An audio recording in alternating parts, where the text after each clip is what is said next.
Most riders spend months choosing the right motorcycle, comparing specs, reading reviews, watching videos, and when they finally go on the trip, they feel disappointed. In this video, I'm gonna tell you why.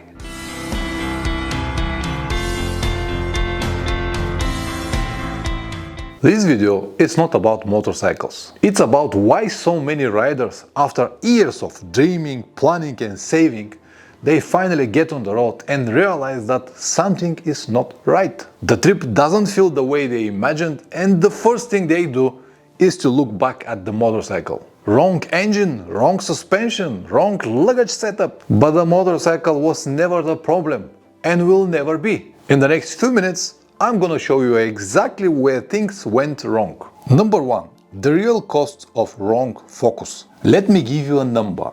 Not a kilometer, not a country, just a number. How many hours did you spend researching for your current motorcycle before you bought it? 50? 100? More? Now, tell me, how many hours did you spend planning your last trip? The route, the daily distances, the border crossings, the budget, the backup plan, everything. For most riders, the number on the first question is much bigger than the number on the second, right? And that gap, the difference, is exactly where trips go wrong. Because the motorcycle is one-time decision. You decided, you buy it, you ride it, it's done. The trip is hundreds decisions. Before the trip, during the trip, every single day, you have to make a number of different decisions. And if you haven't put the time into those decisions to make them right, even if you have the best motorcycle in the world, won't help you much. I have seen this many times.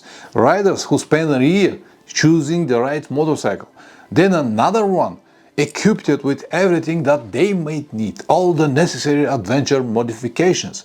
After that, they booked a 2 weeks holiday and tried to imitate someone else's trip that they have seen online. Of course, the result won't be what they expected, not because of the bike, because everything around the bike was missing. Number 2.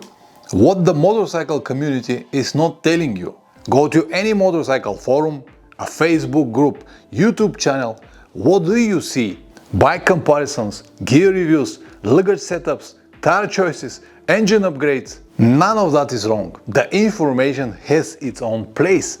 But here's the problem. That is 90% of the conversation. And the other 10%, planning, decision making, mental preparation, realistic expectations. Almost nobody talks about that. For example, a new rider comes in and absorbs everything that the motorcycle community in this group producing and build a completely wrong picture of what a motorcycle travel actually is. They start thinking that the most important question is, which motorcycle should I buy? Because this is what everyone around them is discussing. The experienced riders are not helping either. We talked about all of this all the time, what we changed, what broke, what upgrades we have done. The motorcycle becomes the story. The trip becomes the background. I'm guilty of this too. But after so many years on the road, I can tell you this. The riders who have the best experience are not the ones with the best motorcycles. They are the ones who understood early that the motorcycle is just the starting point.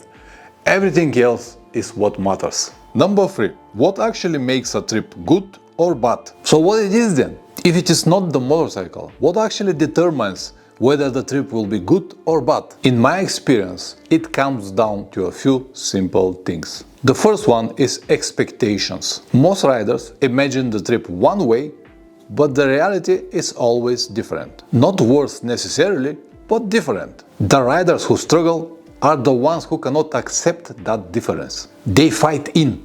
Every deviation of the plan feels like a failure. And that mindset will ruin any trip on any motorcycle. The second is the daily distance. This one destroys more trips than anything else. Riders plan 300, 500, 800 kilometers or more per day in heat at high altitude with loaded bike without even knowing the terrain. After that, they arrived exhausted, seeing nothing, enjoying nothing, and wonder why the trip feels so empty. It can be even worse than that. Let me share an email I received recently. I will hide the person's name and email address. Hi Pavel, Almost a year ago, I asked you about doing a shorter version of your Turkey loop and you advised me against it. I went anyway and kept pushing. After about 15 days of riding, dealing with 40 degrees heat, poor sleep and even stomach infection, I was completely exhausted. About a kilometer before Kemalia Canyon, I had a serious crash. I was lucky people found me in time and saved my leg. It's been a long road since then and I thought a lot about your advice. I wish I had listened more. Keep on giving great advice to the community. The motorcycle had nothing to do with it. Poor planning did. The third one is budget. Not having enough is obvious, but spending without a plan is just as dangerous. Money stress on the road changes everything. Your decisions change, your mood changes, your relationship with the trip changes. And the fourth one is knowing when to stop, when to rest or when to change the trip completely. And the riders who can do that, who can let the original idea and adapt, those are the ones who come back with real stories. The motorcycle was there for all of it. It just was never the reason for any of it. Number 4. The motorcycle's actual role. Let me be clear. I'm not saying that the motorcycle does not matter at all. It does. But only up to a point. That point is reliability. Your motorcycle needs to be mechanically sound and suitable for the terrain you're planning. Also needs to carry what you need on your trip without falling apart. That is it. That is the threshold. Beyond that, the returns are minimal. Above that threshold, the difference in the experience is close to zero. What makes a trip better is never the motorcycle. It is the rider sitting on it. A $5,000 motorcycle that starts every morning and gets you everywhere you plan is a better travel tool than $20,000 motorcycle ridden by someone who has no idea what he is doing. Number 5. The rider who upgrades instead of learning. I have seen this pattern many times. A rider goes on a trip, something goes wrong, and of course the trip does not meet the expectations. And when they get back home, instead of asking, what did I do wrong? They ask, what does my bike need? Better suspension, a bigger tank, a different luggage system. And after that, they go on the trip again. The same mistakes with a different equipment. It is easier to spend money than to change the way you think. That is the honest truth. Buying something gives you the feeling that you did something about the problem. But the problem was never the equipment. Instead of buying new things, ask yourself a few honest questions. What did I underestimate?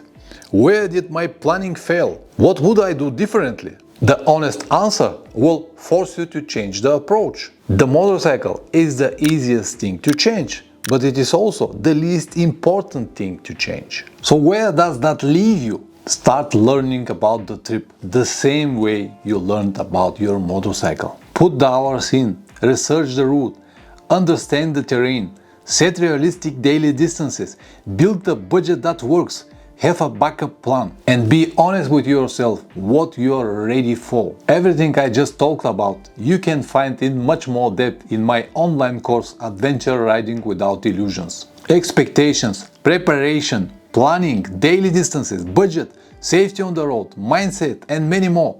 It will help you move to another level, from an average to advanced traveler. Not theory, a real experience from the road. You can find link in the description down below. See you in the next video. Ciao!